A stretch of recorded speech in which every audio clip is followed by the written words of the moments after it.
Last video में हमने crystalline solid की टाइप की थी 4 टाइप। उसके बाद अब हम क्रिस्टल की स्टडी करेंगे। तो डिटेल स्टडी क्रिस्टल की है। तो क्रिस्टल से रिलेटेड क्रिस्टल को ही लेटिस भी बोल देते हैं। क्रिस्टल और लेटिस एक ही बात है, ठीक है। 3 डायमेंशनल स्पेस के अंदर कंस्टिट्यूएंट पार्टिकल 3 डायमेंशनल स्पेस में अरेंज होकर जो फिगर बनाते हैं, जो स्ट्रक्चर बनाते हैं, उसी को हम लेटिस या क्रिस्टल बोलते हैं। लेटिस और क्रिस्टल एक ही बात है, ठीक है। तो लेटिस या क्रिस्टल से रिलेटेड कुछ इंपॉर्टेंट टर्म्स हैं, कुछ डेफिनेशन है। अब जैसे कंस्टिट्यूएंट पार्टिकल, अब कंस्टिट्यूएंट पार्टिकल एक बहुत बड़ा शब्द है, ठीक है। तो हम यहाँ पर कंस्टिट्यूएंट पार्टिकल को भी एक छोटे से वर्ड के अंदर इंक्लोज कर देते हैं।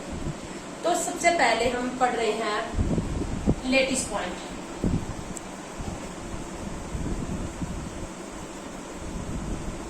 लेटिस पॉइंट, लेटिस क्या है? क्रिस्टल ही है। कंस्टिट्यूएंट पार्टिकल 3 डायमेंशनल स्पेस में अरेंज होके जो स्ट्रक्चर बनाते हैं वही है lattice. Lattice point constituent particle को, अब हम जब स्ट्रक्चर ड्रॉ करेंगे ना लेटिस का, या हम जैसे यूनिट सेल बनाएंगे, क्या है ये यूनिट सेल? पूरी यूनिट में यूनिट सेल ही चलेगी। एक सॉलिड का, एक लेटिस का, एक क्रिस्टल का रिप्रेजेंटेटिव है। एक सॉलिड को, एक क्रिस्टल को, एक लेटिस को रिप्रेजेंट करने वाला जो छोटा सा फिगर है उसको यूनिट सेल बोलते हैं। डिफाइन करवाऊंगी मैं बाद में।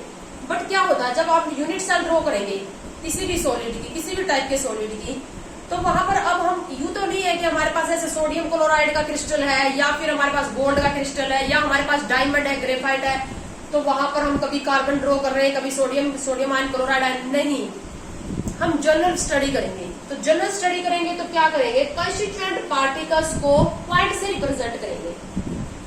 तो पार्टिकल्स को हम कंस्टिट्यूएंट पार्टिकल, चाहे वो एटम्स हो, मॉलिक्यूल हो, आयंस हो, कंस्टिट्यूएंट पार्टिकल को लेटिस के अंदर हम पॉइंट से रिप्रेजेंट करते हैं और उन्हीं पॉइंट को क्या बोलते हैं? Lattice point.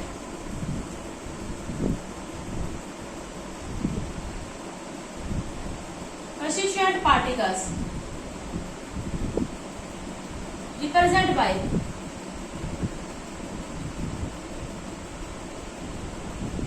पॉइंट्स और डॉट्स इन क्रिस्टल और लेटिस।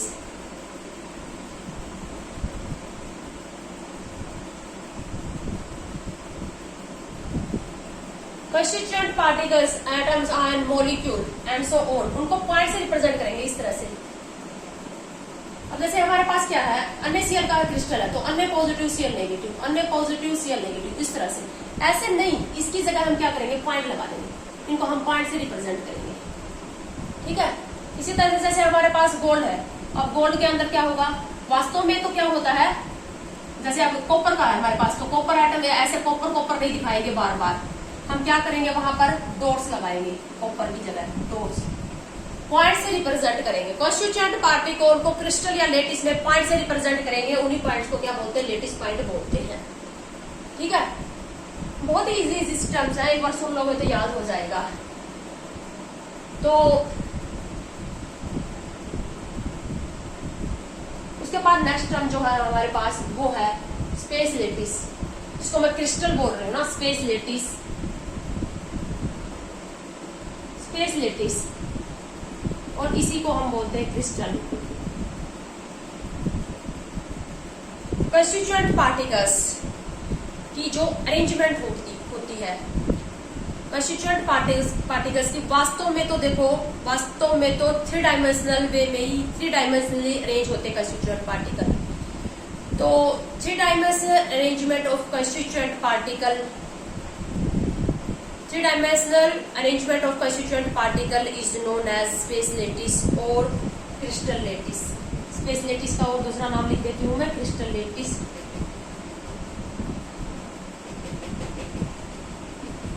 स्पेस लेटिस और क्रिस्टल लेटिस माइक्रोस्कोपिक होती है ये लेटिस, ठीक है। अब कहीं तुम ये कहो कि हमें एक जो छोटा सा सुगर का क्रिस्टल दिखाई दे रहा है, हम उसको क्रिस्टल बोल देते हैं, बट क्रिस्टल वास्तव में माइक्रोस्कोपिक है। उसमें क्योंकि एटम्स और मॉलिक्यूल हैं, आयंस हैं, वो दिखाई नहीं देते हमें, ठीक है ना। तो स्पेस लेटिस और क्रिस्टल लेटिस क्या होता है? अभी क्योंकि हम पढ़ेंगे वन डायमेंशनल अरेंजमेंट भी और टू डायमेंशनल अरेंजमेंट भी। वास्तव में तो होती है थ्री डायमेंशनल अरेंजमेंट ही। वास्तव में तो किसी भी सॉलिड को जब तुम उठाओगे तो उसके क्रिस्टल के अंदर कंस्टिट्यूएंट पार्टिकल तीनों डायमेंशन में अरेंज होंगे, लेकिन थ्री डायमेंशनल अरेंजमेंट्स जो बेस है वो वन डायमेंशन और टू डायमेंशन। पहले एक डायमेंशन में पार्टिकल को अरेंज करते हैं, फिर टू डायमेंशन में अरेंज करते हैं, और फिर उसके ऊपर एक और डायमेंशन में अरेंज करते हैं। तो मतलब हम स्टडी तीनों डायमेंशन की करते हैं। इसलिए मैं यहाँ पर अगर ये लिखूं कि three dimensional arrangement of constituent particle is known as space lattice और क्रिस्टल लैटिस, तो वो तो थ्री डायमेंशनल क्रिस्टल लैटिस ही बन जाएगी। तो हमें तो क्या करना, वन डायमेंशनल क्रिस्टल लैटिस और टू डायमेंशनल क्रिस्टल लैटिस को भी स्टडी करना है। इसलिए मैं यहाँ पर एक जनरल डेफिनेशन लिख रही हूँ, अरेंजमेंट ऑफ कंस्टिट्यूएंट पार्टिकल। और अभी मैंने आपको बताया कि कंस्टिट्यूएंट पार्टिकल को हम लैटिस पॉइंट भी बोल चुके हैं, इसीलिए ये भी कह सकते हैं arrangement of lattice points, arrangement of lattice point in space और arrangement of constituent particle in space.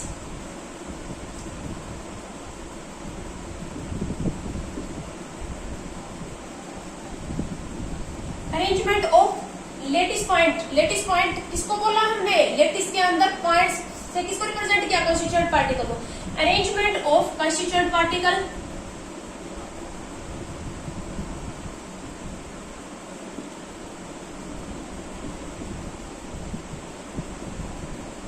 और लैटिस पॉइंट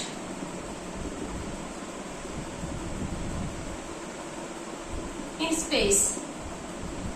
स्पेस के अंदर कंस्टिट्यूएंट पार्टिकल और लैटिस पॉइंट की अरेंजमेंट को ही क्या बोलते हैं, स्पेस लैटिस और क्रिस्टल लैटिस बोलते हैं। ठीक है, उसके बाद अगली टर्म आ जाते हैं हमारे पास यूनिट सेल। यूनिट सेल ही है सबसे इंपॉर्टेंट। एक सॉलिड को, एक क्रिस्टल को, एक स्पेस लैटिस को रिप्रेजेंट करने वाला है ये यूनिट सेल। यूनिट सेल कैसे बनेगा, अगर हम इन लैटिस पॉइंट को, कंस्टिट्यूएंट पार्टिकल को आपस में ज्वाइन कर दें, तो ज्वाइन करने से जो फिगर आएगा वो यूनिट सेल कहलाएगा। और ये पूरे क्रिस्टल के अंदर, पूरे स्पेस लैटिस के अंदर क्या होगा, रिपीट होता जाएगा। ठीक है, यूनिट सेल। तो lattice point, lattice point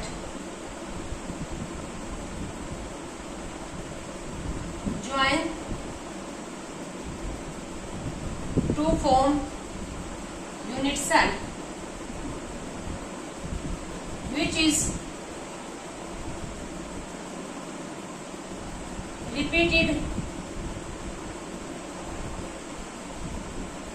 repeated in throughout lattice और क्रिस्टल। तो यूनिट सेल क्या होता है, ऐसे भी डिफाइन किया गया होगा तुम्हारी बुक में, unit cell is three dimensional portion of space lattice. मैं आपको फिर बता रही हूँ, स्पेस लैटिस वास्तव में कंस्टिट्यूएंट पार्टिकल की थ्री डायमेंशनल अरेंजमेंट ही होती है। जब थ्री डायमेंशन में कंस्टिट्यूएंट पार्टिकल अरेंज होंगे तो वो बनाएंगे क्रिस्टल लैटिस और स्पेस लैटिस बनाएंगे। उसका भी smallest three dimensional portion, crystal lattice और स्पेस लैटिस का भी थ्री डायमेंशनल पोर्शन, छोटा सा three dimensional portion unit cell, जो भी पूरे क्रिस्टल में क्या होता जाएगा, पूरे क्रिस्टल या लैटिस में रिपीट होता जाएगा। इसे यूनिट सेल की मैं एक और डेफिनेशन लिखवा रही हूँ। ये जो डेफिनेशन मैं तुम्हें लिखवा रही हूँ ना, इनसे ही तुम्हें आगे की चीजें सारी समझ में आएंगी। ठीक है, रटनी भी नहीं पड़ेगी, बिल्कुल समझ में आती जाएगी। तो यूनिट सेल को हम एक और तरीके से भी डिफाइन कर सकते हैं, it is the smallest three dimensional portion of three dimensional space lattice. smallest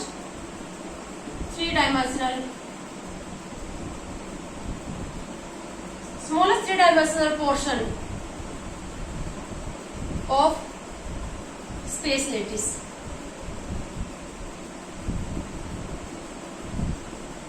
एक स्पेस लैटिस का छोटा सा पोर्शन जो अगेन एंड अगेन और ओवर एंड ओवर उसको अगर हम लगाते जाए तो पूरा क्या बना देगा, वो वापस स्पेस लेटिस को बना देगा। अब जैसे मैं आपको एग्जांपल समझाऊं स्पेस लेटिस और यूनिट सेल में, जैसे हमारा स्कूल है, स्कूल की जो पूरी बिल्डिंग है वो स्पेस लेटिस है। हालांकि रूम्स जो है वो 2 डायमेंशनल मैनर में अरेंज है ना। अगर रूम्स को 3 डायमेंशनल मैनर में अरेंज कर दिया जाए तो वो 3 डायमेंशनल स्पेस लेटिस का एग्जांपल हो जाएगा। फिलहाल हमारा जो स्कूल की जो बिल्डिंग है वो 2 डायमेंशनल स्पेस लेटिस का एग्जांपल है। और जो रूम्स है, रूम्स को ही ऊपर नीचे लगा लगा के पूरा क्या बना हुआ है, स्पेस लेटिस यानी स्कूल बना हुआ है। तो एक जो रूम है हमारा, जो क्लासरूम है वो यूनिट सेल है। पूरा स्कूल क्या है, स्पेस लेटिस है। हालांकि वो 2 डायमेंशनल स्पेस लेटिस है, तीनों डायमेंशन में अरेंज नहीं है ना, 2 डायमेंशन में अरेंज है रूम। तो 2 डायमेंशनल स्पेस लेटिस का एग्जांपल है स्कूल। और उसका जो एक रूम है वो किसका एग्जांपल है, उसकी यूनिट सेल। अगर स्पेस लेटिस 3 डायमेंशनल होगी तो यूनिट सेल भी 3 डायमेंशनल होगी, और अगर स्पेस लेटिस 2 डायमेंशनल है तो यूनिट सेल भी तो 2 डायमेंशनल ही होगी ना। ठीक है, तो smallest 3 dimensional portion of space lattice का स्मॉलेस्ट 3 डायमेंशनल, वास्तव में सॉलिड 3 डायमेंशनल, सॉलिड के अंदर कंस्टिट्यूएंट पार्टिकल 3 डायमेंशन में ही अरेंज होते हैं, लेकिन हमें 2 डायमेंशन और 1 डायमेंशन की भी स्टडी करनी पड़ेगी, तब जाकर हमें 3 डायमेंशन समझ में आएगा। तो ऐसे एग्जांपल समझ में आ गया होगा। यूनिट सेल किसके जैसा है, is just like of that of one classroom, and space lattice is just like that of a school building. एक एक रूम को ऊपर नीचे लगाते जाए तो क्या बन जाता, पूरा स्कूल बन जाता है। ठीक है, अब ये जो हमारे पास यूनिट सेल है, अच्छा यहाँ पर मैंने क्या बताया, लेटिस पॉइंट को अगर हम ज्वाइन कर दें, लेटिस पॉइंट को अगर ज्वाइन कर दे तो क्या बन जाएगा, लेटिस पॉइंट को ज्वाइन करने से यूनिट सेल बन जाएगी, जो कि पूरे क्रिस्टल में रिपीट होती जाएगी। अब जैसे यहाँ पर इस तरह से किसी सॉलिड के अंदर, स्पेस लेटिस के अंदर कंस्टिट्यूएंट पार्टिकल इस तरह से अरेंज है। ठीक है, इस तरह से कंस्टिट्यूएंट पार्टिकल को हमने किससे दिखा दिया, लेटिस पॉइंट से। तो लेटिस पॉइंट को अगर हम इस तरह से जोड़ते जाएं, ये हमने क्या किया, lattice point join to form unit cell, तो ये एक यूनिट सेल बन गई। अब इस तरह से इनको भी जोड़ते जाए, इसी तरह से इनको जोड़ते जाए, तो पूरे क्रिस्टल में रिपीट होती जाएगा ना यही स्ट्रक्चर। तो यूनिट सेल कैसे बनता है, लेटिस पॉइंट को ज्वाइन करने से क्या बन जाता है, यूनिट सेल।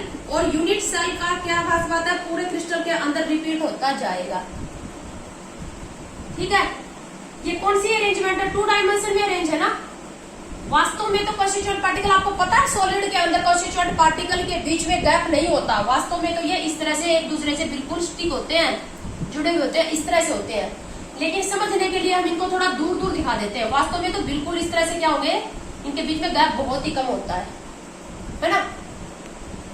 तो अब unit cell lattice point 1 dimension में अरेंज हो सकते हैं, तो 1 डायमेंशनल यूनिट सेल बन जाएगी। लेटिस पॉइंट 2 डायमेंशन में हो जाएंगे, जैसे यहाँ पर 2 डायमेंशन है, ये तो एक डायमेंशन होगी, एक और ये होगी, तो 2 डायमेंशन यूनिट सेल।